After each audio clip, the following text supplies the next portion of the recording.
প্রিয় শিক্ষার্থী বন্ধুরা, আমি আজকে আপনাদেরকে যে লেসনটি প্র্যাকটিস করতে যাচ্ছি সেটি হচ্ছে spoken English and free hand writing structure class, অর্থাৎ two most useful daily use sentence structure.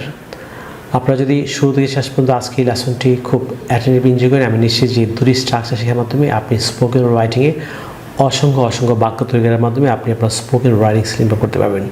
লক্ষ্য করুন, use of noun plus like plus noun and being plus like plus noun.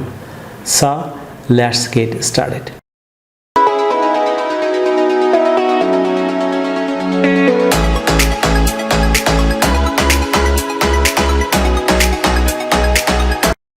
Viewers, লক্ষ্য করুন, স্ট্রাকচার নাম্বার 1 হচ্ছে noun plus like plus noun। যেমন পিতৃসুলভ আচরণ। লক্ষ্য করুন যে ফাদার এটি নাউন, তারপর হচ্ছে লাইক, তারপরটি হচ্ছে আচরণ, কন্ট্যাক্ট কিংবা behaviour. So noun plus like plus noun. আমি প্রথমে আপনাকে ছোটো ছোটো বাক্য শেখাচ্ছি, তারপর আপনাদেরকে পূর্ণাঙ্গ বাক্যে বড় বাক্যে কীভাবে প্রয়োগ করবেন সেটি দেখাবো। সো লক্ষ্য করুন যে পিতৃসুলভ আচরণ, পিতা হচ্ছে ফাদার প্লাস লাইক প্লাস এই যে আচরণ হচ্ছে কন্ট্যাক্ট, এটিও noun. So father like contact বা ফাদার লাইক বিহেভিয়ার, পিতৃসুলভ আচরণ। যেমন মাতৃসুলভ স্নেহ, মা হচ্ছে মাদার, তারপর হচ্ছে লাইক প্লাস স্নেহ হচ্ছে অ্যাফেকশন, এটিও noun. So noun plus like plus noun, এই যে মাদার লাইক অ্যাফেকশন, মাতৃসুলভ স্নেহ। যেমন ভাতৃসুলভ আচরণ, ভাই হচ্ছে ব্রাদার বা ভাতৃ হচ্ছে ব্রাদার, তারপর লাইক, তারপর আচরণ হচ্ছে কন্ট্যাক্ট বা behaviour. So brother like contact কিংবা ব্রাদার লাইক বিহেভিয়ার, ভাতৃসুলভ আচরণ। এবং স্বপ্নসুলভ জীবন, স্বপ্ন হচ্ছে ড্রিম, ড্রিম লাইক লাইফ। এই এখানে ড্রিমও নাউন, লাইফও নাউন, মাঝখানে হচ্ছে like. So dream like life হচ্ছে স্বপ্নসুলভ জীবন। যেমন পিতৃসুলভ মনোভাব, এই যে father like attitude, father like attitude হচ্ছে পিতৃসুলভ মনোভাব। যেমন মাতৃসুলভ মনোভাব, মাদার লাইক অ্যাটিটিউড। বাঘসুলভ হিংস্রতা, বাঘ হচ্ছে টাইগার, হিংস্রতা হচ্ছে ফেরোসিটি, টাইগার লাইক ফেরোসিটি হচ্ছে বাঘসুলভ হিংস্রতা। ভিউয়ার্স, আমি এই পূর্বে আপনাদেরকে noun plus like plus noun ব্যবহার করে আপনি পূর্ণাঙ্গ বড় বাক্য কীভাবে তৈরি করবেন, অর্থাৎ পূর্ণাঙ্গ বড় বাক্যে প্রয়োগ। প্রথম যে এক্সাম্পলটি লক্ষ্য করুন, যেমন তিনি সবসময় শিশুদের প্রতি মাতৃসুলভ আচরণ প্রদর্শন করেন, কিংবা তিনি সবসময় শিশুদের প্রতি মাতৃসুলভ আচরণ দেখান। এটি সিম্পল প্রেজেন্টের বাক্য। আপনি যে কোনো টেন্সে কীভাবে আপনি noun plus like plus noun ব্যবহার করে অসংখ্য বাক্য তৈরি বেশি বেস করাচ্ছি। সো প্রথম বাক্যটি হচ্ছে সিম্পল প্রেজেন্টের বাক্য, তিনি সবসময় শিশুদের প্রতি মাতৃসুলভ আচরণ প্রদর্শন করেন, কিংবা তিনি সবসময় শিশুদের প্রতি মাতৃসুলভ আচরণ দেখান। এটি সিম্পল প্রেজেন্ট টেন্স। কে দেখান? তিনি she always shows mother-like contact to the children. She always shows mother-like contact to the children. তিনি সবসময় শিশুদের প্রতি মাতৃসুলভ আচরণ প্রদর্শন করেন কিংবা দেখান। এই যে শি হচ্ছে সাবজেক্ট, তারপর হচ্ছে যে V1, যেহেতু শি থার্ড পার্সন নাম্বার, সব ভার্বের সঙ্গে এস বসেছে। তারপর হচ্ছে আপনি এই যে মাতৃসুলভ আচরণ, মাদার লাইক কন্ট্যাক্ট, কার প্রতি? শিশুদের প্রতি, টু দ্য চিলড্রেন। পরের যে এক্সাম্পলটি ফলো করুন, তার পিতৃসুলভ আচরণ আমাকে ভীষণভাবে প্রভাবিত করেছিল, তার পিতৃসুলভ আচরণ আমাকে ভীষণভাবে প্রভাবিত করেছিল। এটি সিম্পল পাস্ট টেন্সের বাক্য। কার পিতৃসুলভ আচরণ? তার। So his father like behaviour influenced me a lot. এই যে প্রভাবিত করা হচ্ছে ইনফ্লুয়েন্স, এটি বিটি হচ্ছে influenced. So his father like behaviour influenced me a lot, তার পিতৃসুলভ আচরণ আমাকে ভীষণভাবে প্রভাবিত করেছিল, সিম্পল পাস্ট টেন্সের বাক্য। পরের এক্সাম্পল ফলো করুন, আপনার ভাতৃসুলভ মনোভাব আমি কখনোই ভুলব না। এটি ফিউচার ইন্ডিফিনিটের বাক্য, নেগেটিভ সেন্সের বাক্য। আপনার ভাতৃসুলভ মনোভাব আমি কখনোই ভুলব না। So I will never forget your brother like attitude. আপনি যে কোনো টেন্সে আপনি এই যে noun plus like plus noun ব্যবহার করে অসংখ্য বাক্য তৈরি করতে পারবেন। পরের এক্সাম্পলে ফলো করুন, আমার বাবা একটি স্বপ্নসুলভ জীবন যাপন করত। আমার বাবা একটি স্বপ্নসুলভ জীবনযাপন করত। আমরা জানি বাংলা শেষে ততে তেনতাম থাকলে আপনি ইউজ টু ব্যবহার করতে পারবেন অভ্যস্ত বা অভ্যস্ত অর্থে। সো আমার বাবা একটি স্বপ্নশীল জীবনযাপন করতো। My father use to lead a dream like life. Lead হচ্ছে এখানে জীবনযাপন করা। My father use to lead a dream like life. আমার বাবা একটি স্বপ্নশীল জীবনযাপন করতো। পরের এক্সাম্পল ফলো করুন। মানুষ তার বাকসুলভ হিংস্রতার জন্য তার থেকে দূরে থাকতো। বাকসুলভ হিংস্রতা হচ্ছে সে মানুষের সঙ্গে বাঘের মতো খুব হিংস্র আচরণ করতো, সেই জন্য বাকসুলভ হিংস্রতা। সো মানুষ তার বাকসুলভ হিংস্রতার জন্য তার থেকে দূরে থাকতো। কে থাকতো? মানুষ। So people use to stay aloof from him for his tiger like ferocity. মানুষ তার বাকসুলভ হিংস্রতার জন্য তার থেকে দূরে থাকতো। এই যে দূরে থাকা হচ্ছে স্টে অ্যালফ। পরে যে স্ট্রাকচার সেটি ফলো করুন। পরের স্ট্রাকচার হচ্ছে structure number 2, most important structure. যদি খুব সহজ মনে হয়, আমরা স্পোকেন রাইটিংয়ে এই স্ট্রাকচারগুলো না জানার কারণে আমরা বাক্যে ভুল করে থাকি। সো খুব অ্যাটেন্টিভলি আমাকে শুনুন। দ্বিতীয় স্ট্রাকচার হচ্ছে being plus like plus noun. আমরা জানি বি হচ্ছে, বি এর বাংলা হচ্ছে হওয়া। সো বিং হচ্ছে আইনযুক্ত হলে বিং হওয়াই। Being plus like plus noun. আমাদের লাইকের বাংলা অর্থ হচ্ছে মতো। বিং হওয়াই, লাইক হচ্ছে মতো, আবার নাউন। যেমন আপনি ছোটো ছোটো বাক্যের প্রয়োগ প্রথমে শিখুন, তারপর হচ্ছে বড় বাক্যে কীভাবে প্রয়োগ করবেন সেটাই দেখিয়ে দিচ্ছি আমি।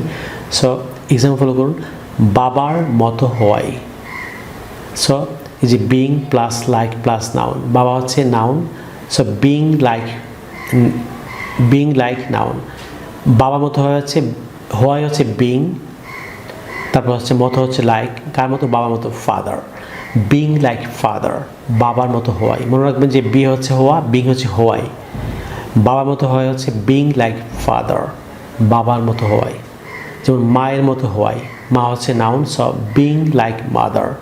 বিং হচ্ছে হওয়াই, লাইক মতো। সো মায়ের মতো হওয়াই হচ্ছে বিং লাইক মাদার, মায়ের মতো হওয়াই। যেমন শিশুর মতো হওয়াই, বিং লাইক দ্য চিলড্রেন।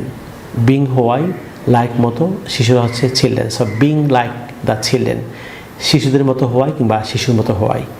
যেমন রানীর মতো হওয়াই, বিং লাইক দ্য কুইন। আমাদের রানী হচ্ছে কুইন। সো হওয়াই হচ্ছে বিং, মতো হচ্ছে লাইক। সো রানীর মতো হওয়াই, বিং লাইক দ্য কুইন, রানীর মতো হওয়াই। যেমন রাজার মতো হওয়াই, বিং লাইক দ্য কিং। রাজা হচ্ছে king. So being like the king, রাজার মতো হওয়াই। যেমন ফুলের মতো হওয়াই, বিং লাইক ফ্লাওয়ার। গোলাপের মতো হয়, বিং লাইক রোজ, গোলাপের মতো হয়। আমি এই পর্বে আপনাদেরকে পূর্ণাঙ্গ বড় বড় বাক্যে আপনি কীভাবে being plus like plus noun ব্যবহার করে অসংখ্য বাক্য স্পোকেন রাইটিংয়ে তৈরি করবেন সেটি পেশ করাচ্ছিল। এখন প্রথম যে এক্সাম্পলটি সেটি হচ্ছে, তিনি আমার বাবার মতো হওয়ায় আমি সবসময় তাকে শ্রদ্ধা করতাম। এই যে ততে তেতাম। স্যার, তিনি আমার বাবার মতো হওয়ায় হচ্ছে being like my father I used to respect him all the time. Being like my father, I used to respect him all the time. তিনি আমার বাবার মতো হওয়ায় আমি সবসময় তাকে শ্রদ্ধা করতাম। আমি এখানে ওর দিয়ে আরেকটি বাক্য লিখেছি। এই বাক্যটি অল দ্য সেম মিনিং আপনি এইভাবে চা লিখতে পারবেন। হি বিং লাইক মাই ফাদার, তিনি আমার বাবার মতো হওয়ায় I used to respect him all the time. আমি সবসময় তাকে শ্রদ্ধা করতাম। আপনি এই যে দুইটি উপায় দিয়েছি, দুটি উপায় যেখানে একটি উপায় আপনি দুভাবে দেখিয়েছি, আপনি যেখানে একভাবে করতে পারবেন। যেমন তার মায়ের মতো হওয়ায় মেয়েটি লেখিকার প্রতি বিশেষ সম্মান প্রদর্শন করেছিল। সিম্পল পাস্ট টেন্স বাক্য। আমি আবার বলছি, তার মায়ের মতো হওয়ায় মেয়েটি লেখিকার প্রতি, লেখিকা হবে এটি ভুলে উঠেছে, লেখিকার প্রতি বিশেষ সম্মান প্রদর্শন করেছিল। So being like her mother, the girl showed special respect to the writer. Being like her mother, তার মায়ের মতো হয়, the girl, মেয়েটি, showed, দেখিয়েছিল, special respect, বিশেষ সম্মান কার প্রতি? to the writer, লেখিকার প্রতি। যেমন খেলনাটি শিশুর মতো হওয়ায় আমার ছোট বোন এটি কিনেছিল। এটি সিম্পল পাস্ট টেন্স বাক্য। খেলনাটি শিশুর মতো হওয়ায়। সো খেলনাটি হচ্ছে the toy being like a baby. খেলনাটি শিশুর মতো হওয়ায় মাই ইয়াঙ্গার সিস্টার বট ইট, আমার ছোটো বোন এটি কিনেছিল। আমি আবার বলছি, খেলনাটি শিশুর মতো হওয়ায় হচ্ছে the toy being like a baby. খেলনাটি শিশুর মতো হওয়ায় মাই ইয়ঙ্গার সিস্টার বট ইট, আমার ছোট বোন এটি কিনেছিল। পরের এক্সাম্পলটি ফলো করুন, এই ফুলটি গোলাপের মতো হওয়ায় আমি এটি পছন্দ করি। সিম্পল প্রেজেন্ট বাক্য। এই ফুলটি গোলাপের মতো হয় হচ্ছে এই ফুলটি this flower being like the rose. লক্ষ্য করুন, এই ফুলটি হওয়ায় কিসের মতো? গোলাপের মতো। So this flower being like the rose I like it, আমি এটি পছন্দ করি। আপনি আপনার মতো করে আপনি যে কোনো টেন্সে আপনি অসংখ্য বাক্য তৈরি করতে পারবেন। ভিউয়ার্স, আপনারা যদি ইংরেজি ভাষার প্রত্যেকটি স্কিলে দক্ষ হচ্ছেন, for example English grammar, listening, speaking, reading, writing ও ভোকাবুলারি দক্ষ হচ্ছে, তাহলে আপনারা আমার লেখা 676 পৃষ্ঠার an adviser of communicative English grammar and language বইটি ফলো করতে পারেন। এই বইটি 3 ভাগে বিভক্ত। প্রথম যে পার্টটি সেটি হচ্ছে গ্রামার সেকশন। আপনারা যারা বিসিএস পরীক্ষা সহ যে কোনো চাকরির কম্পিটিটিভ এক্সাম অর্থাৎ প্রতিযোগিতামূলক পরীক্ষা আপনারা অংশগ্রহণ করছেন, আপনারা যদি গ্রামারে ভালো করছেন, আপনারা আমার লেখা an adviser of communicative English grammar language বইয়ের গ্রামার সেকশনটি পড়তে পারেন। যারা স্পোকেন ইংলিশ এবং ফ্রি হ্যান্ড রাইটিং শিখতে চান, আপনারা যদি স্পোকেন ও ফ্রি হ্যান্ড রাইটিং ভালো করতে চান, তাহলে আপনারা আমার লেখা অ্যান অ্যাডভাইজার বইয়ের ল্যাঙ্গুয়েজ সেকশনে স্পোকেন ইংলিশ, ফ্রি হ্যান্ড এবং লিসনিং নিয়ে বিস্তারিত ব্যাখ্যা দেওয়া আছে বাংলাতে ইংরেজিতে। আপনারা ল্যাঙ্গুয়েজ সেকশনে ফলো করলে খুব সহজে আপনি স্পোকেন ইংলিশ এবং রাইটিং আপনি ভালো করতে পারবেন। যারা ভোকাবুলারি শিখতে চান, নিজে ভোকাবুলারি তৈরি করতে চান, আপনারা ভোকাবুলারি সেকশনটি পড়তে পারেন। ভোকাবুলারি সেকশনটি আপনি যদি ফলো করেন, খুব সহজে আপনি ভোকাবুলারিতে আপনি দক্ষ উঠবেন। ভিউয়ার্স, বাংলাদেশি পাঠকরা যদি ঘরে বসে বইটি সংগ্রহ করছেন, তাহলে আপনারা আমাদের 2টি বিকাশ নাম্বার লিখে দিতে পারেন। প্রথম যে বিকাশ নাম্বারটি সেটি হচ্ছে 01711 045295, অর্থাৎ 01711045295। দ্বিতীয় যে বিকাশ নাম্বার সেটি হচ্ছে 01722650680, অর্থাৎ 01722650680। বাংলাদেশের পাঠকরা এই 2টি নাম্বারে যে কোনো একটিতে বিকাশ করে আপনি সুন্দরবন কুরিয়ার সার্ভিসের মাধ্যমে বইটি আমাদের সংগ্রহ করতে পারেন। ভারতের পাঠকরা যদি বইটি সংগ্রহ করছেন, তাহলে আপনারা কলকাতার মালদহে অবস্থিত, অর্থাৎ পশ্চিমবঙ্গের মালদহে অবস্থিত তাওহিদ এডুকেশনাল সোসাইটির সেলফোন নাম্বার লিখে দিতে পারেন। সেলফোন নাম্বারটি হচ্ছে 9733196010, অর্থাৎ ইন্ডিয়ার পাঠকরা পশ্চিমবঙ্গের মালদহে অবস্থিত তাওহিদ এডুকেশনাল সোসাইটির সেলফোন নাম্বারতে ফোন করে বইটি সংগ্রহ করতে পারেন। ভিউয়ার্স, আপনারা যদি ইংরেজি ভাষার প্রতিটি স্কিলে দক্ষ হচ্ছেন, তাহলে আপনারা ইউটিউবে আমার যে চ্যানেলটি আছে লার্ন ইংলিশ উইথ শিমুল, এই চ্যানেলটি সাবস্ক্রাইব করে পাশে বেল বাটনটি অন করে রাখুন। আপনি যদি নতুন লেসন পেতে চান, আপনাকে অবশ্যই সাবস্ক্রাইব করার পাশাপাশি পাশের বেল বাটনটি আপনাকে অন করে রাখতে হবে। ভিউয়ার্স, পরবর্তী লেসনে আপনাদের সঙ্গে আবারও দেখা হচ্ছে। আপনাদের জন্য অফরোধের শুভকামনা। আপনারা সবাই ভালো থাকুন, অনেক ভালো। So no more today, I'll see you in the other video. Take care. Bye bye.